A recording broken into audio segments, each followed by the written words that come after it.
After years of questions and complaints, the Creative Assembly has revealed how their much maligned sieges will be overhauled in Total War Warhammer 3. In this video, we'll go over what the changes are, how the new sieges will work, and even dip into how minor settlement battles will change in the upcoming game. The big modifications to sieges come in two major areas. The first is a change in map design philosophy and the variety of maps on offer. A much wider pool of potential siege maps has been promised to us in Game 3, each of which will vary based on the culture, themes, and preferences for combat of the settlement's default culture.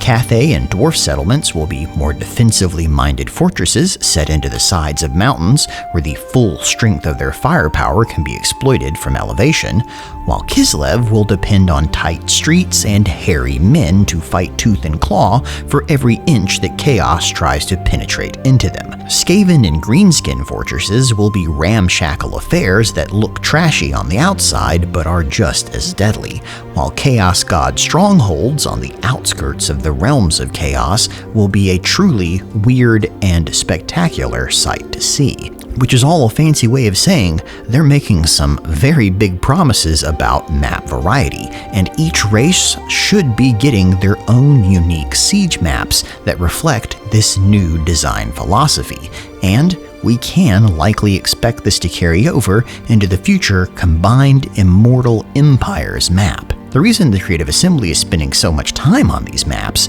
is that they're trying to avoid repeats of the same maps when you're fighting between settlements. Nobody wants to play on the same map 10 times in a row. The maps themselves are designed based on the siege battles of the historic Total War games, with more capture points, buildable barricades, and a host of AI improvements. Drawing on Thrones of Britannia and Three Kingdoms for inspiration, height variation now has an elevated importance.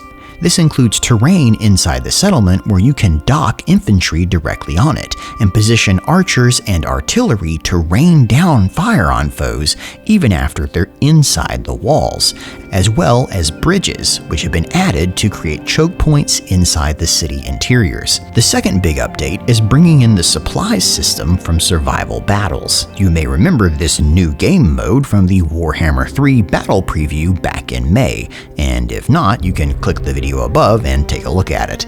In short, it added a new resource that could be spent in battles to build structures on the map. In sieges, when you defend, you'll now gain supplies by holding certain capture points. So long as they remain in your possession, you'll gain a number of supplies every second. The more you hold, the more you'll get, so try not to lose them. These are then spent on either towers or barricades, which are built on the map in real time. But beware, because if you lose their capture point, their attached building is destroyed as well. Barricades are in positions that prevent access down a street and force the attacker to assault it or find another way around, while towers are on platforms out of reach from melee units. Only flying units and ranged units can target them, but if their capture point is taken, they'll be destroyed as well. So watch out for fast-moving or stealthy enemy troops that can swoop in and take them from you.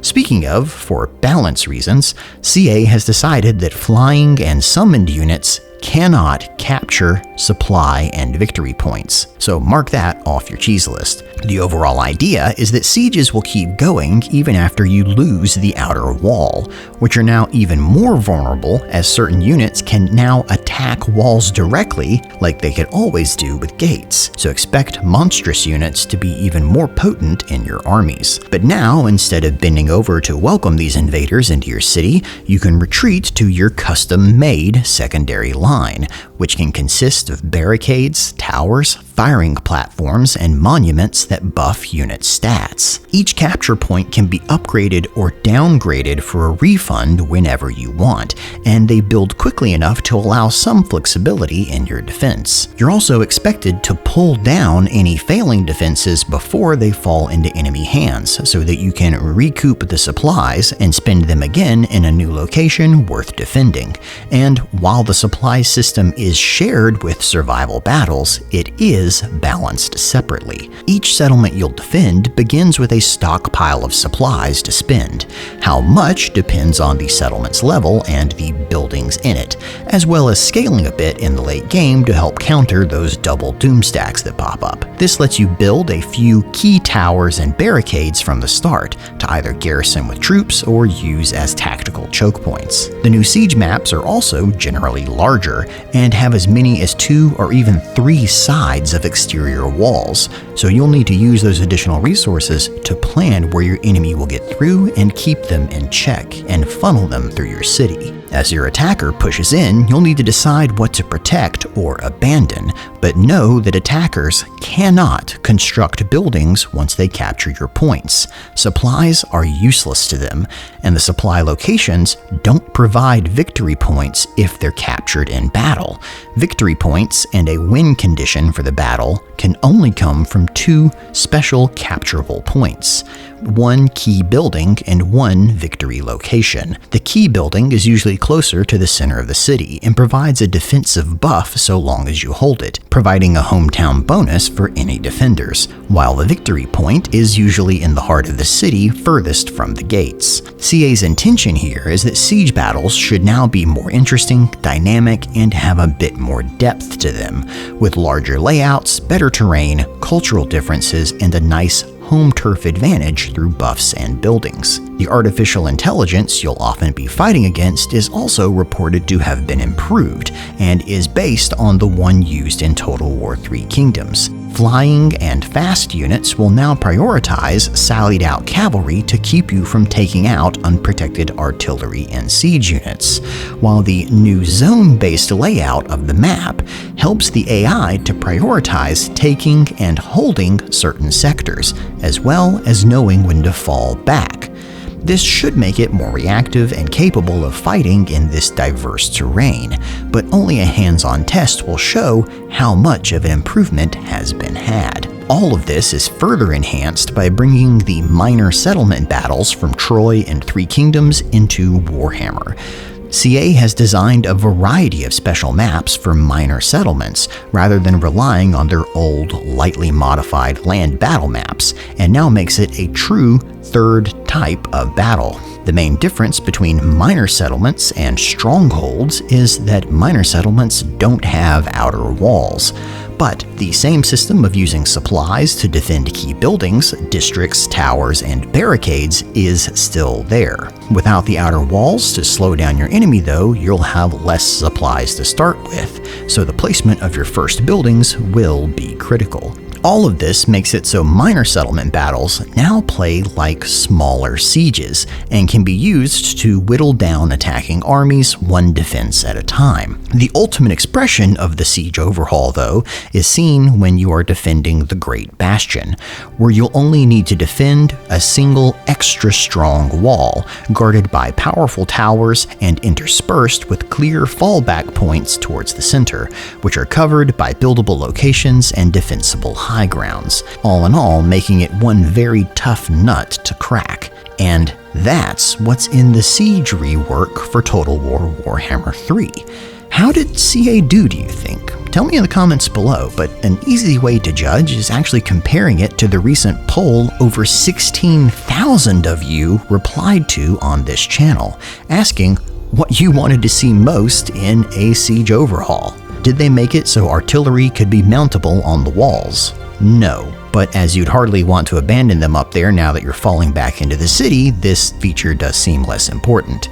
Are there multi-stage sieges?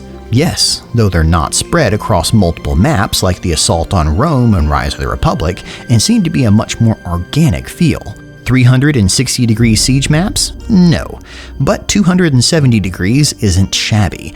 Can monsters attack walls? Yes. Can defenders deploy outside the walls? No, but with the larger city maps, cavalry should have a better use inside the city, and fighting outside of them should feel less advantageous. Now here's the part that I give you an unsolicited opinion for those of you that don't know what to think. With this siege overhaul, defending a city should now feel like an epic Helm's Deep style Lord of the Rings experience, where you're making the enemy fight for every foot of ground. while attacking these same cities will now be a huge pain in the ass. Everyone wants to be the 100 soldiers holding out against the thousands of attacking hordes. No one wants to be the thousands of attacking hordes that can't overcome the 100 guys. And these changes seem to be tailored to that fantasy. It's no coincidence that CA has also changed how siege attrition will work in Game 3, and has made it so that the defenders keep gaining supplies even while you're besieging them, so that the longer you besiege them, in a way, the better prepared they are, so that there's never an easy fight when you go to the siege.